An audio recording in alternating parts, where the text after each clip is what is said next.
Scorpio, I've already pre-shuffled the cards, so I'm ready to just go ahead and lay out your reading. And just side note, I spent some time in meditation while I was shuffling, talked to the spirit guides a bit and the angels a bit about opening the veil and letting us see some good information to help us deal with what's ahead. And don't worry that your overall energy is death, because if you know anything about my readings, you know that it's all sign pointers. It's not a bad omen or a good omen, or I mean some everything's in context in my readings. There are sometimes the context has an overall challenging time, but this card in and of itself as your overall energy isn't really saying that.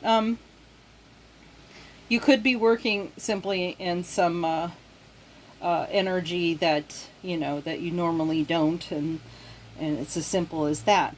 But for the most part, before I look at the reading, it does suggest to me that you are willing to face letting go and grieving some things so that you can get to the good stuff.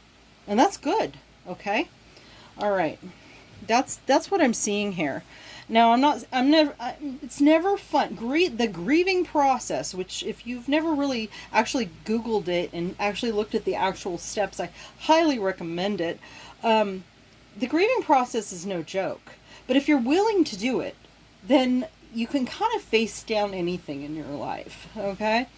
So, and once you get something behind you and you can see things through eyes of compassion instead of anger and all, not that you're angry, but I mean as a means of describing possible scenarios, if once you get to that place where you see everything with compassion because you've grieved it, you can finally start to move forward and be happier.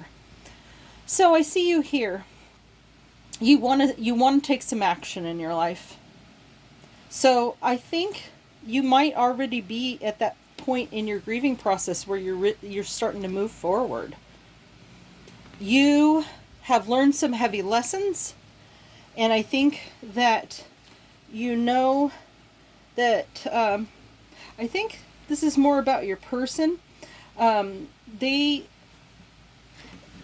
They're somebody that you kind of see as in a mentorish kind of position. Sometimes it's kind of hot, I mean, I don't know about you, but I definitely like someone who stimulates my mind as much as I like to, look at them and, all that good stuff, right? All the fun stuff. So it's not necessarily a father figure, but I would say more like a mentor. And usually when I see that card, it suggests to me that your person is a little bit set in their ways. But that doesn't mean they're wise. I mean, they've lived a long life, so they're not necessarily, ensconced or in what's that word? Totally locked in to who they are. They do have some wisdom. There's something here about them that they're not, that you can't see.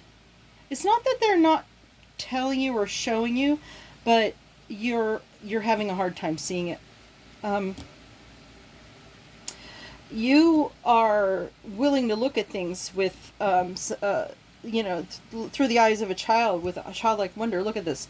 You're starting off something, taking action, and you want to take action with a childlike wonder. And look at this. This is another Wands card. And it's upside down, and if you've watched my readings enough, you know that doesn't mean the opposite for me. There's something about it that's potential or something to avoid. They're always sign pointers, like I was saying. Everything's a sign pointer in my readings, and I see things in context. Okay, so I'm going to look at the vertical real quick just because there is a theme here of wands. So if you had the fourth wand, you would have stability. You're just starting out. You're looking at it with childlike wonder. You have some stability here.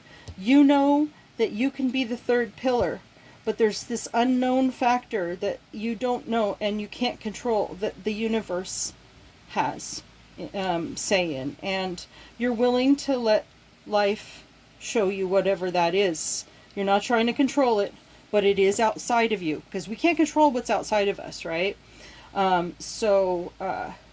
It's never good to depend on something that's outside of us, but on the other hand, being in a state of acceptance of that is often, the good part of it, right?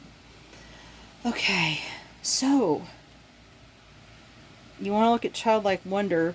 Looks like because you want to avoid being left out in the cold, because you know that your person could be judgmental.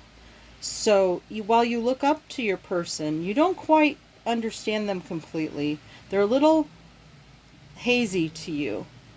And you know that if you take certain actions, you can actually alienate them. You shouldn't be in that kind of fear, being in fear base, if that's your story.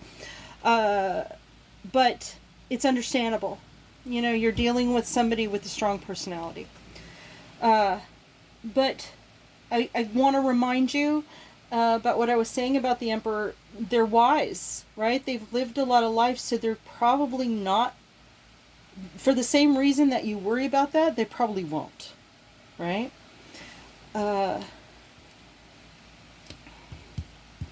Because you're a little bit hazy about who they are, there's certain things that you don't know. There's what's underneath the veil, to get deep under into who they are on a deep level. You feel a little bit trapped. So I feel like you have some discomfort with coming forward with this person.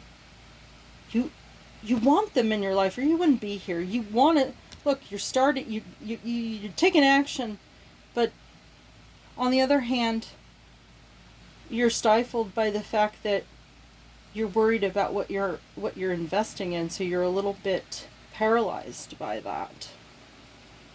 Okay.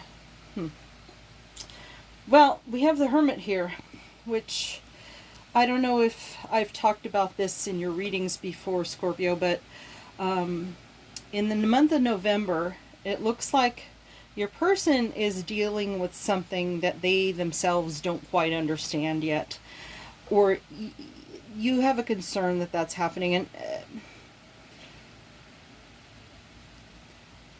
I think that you feel like you could understand anything, but if your person is wise as they are, and the life they've lived, or whatever the case, their experiences have given them, they still have some life lessons here that they need to have to truly understand, and it's probably causing a disconnect. And I think that's the thing that that's outside, that's external to you, that you can't control. You want to bring some good resources to this situation. What I see is that you want to bring understanding to the situation. Even though you feel a little paralyzed, you're afraid to get caught in the situation. But here's the thing. If you've just been dealing with some grief, perhaps what happened to, maybe you guys had a past and it wasn't, things went awry. And you're ready to take action because you're at that point in your grieving process, but it may be, don't feel like you need to move too quickly. Maybe in November, leaving things like this a little bit is okay, right? I mean, certainly you don't want to live in fear. And I think that moving forward, keeping a childlike wonder towards it, and not trying to control anything, these are all good things. And bringing that understanding and love, those resources, or maybe even just offering a nice dinner or something. It could be any kind of resource, but I think that keeping it light is definitely in order for now. All right, let's see if the angels agree with me. Let's get some advice from the angels. Healing family issues. Yes, I see that. We've been talking about the grieving process. But, this suggests to me that your person also is dealing with something, some trauma. Maybe you both have some trauma from your childhood, things during your developmental years that kind of made life a little more difficult for both of you. Okay. But I think that, you'll understand each other better because of it. Heart-to-heart conversations. Well, that's what's going to overcome this, right? You don't have to jump into something. It doesn't matter if you know this person from before or not, or if this is a new situation, whatever the case may be. But I do see fears here, so it makes me think that something came before. And it could be something from a prior relationship that wasn't even this person. So, you all have different placements and there's different possibilities there. But keeping things light and having heart-to-heart conversations so that you understand this person a little better, so you don't feel so paralyzed down the road. But in November, this is where you're at. All right, that's your reading. And don't forget, hit like and subscribe, and I hope I've helped. I'll see you next month.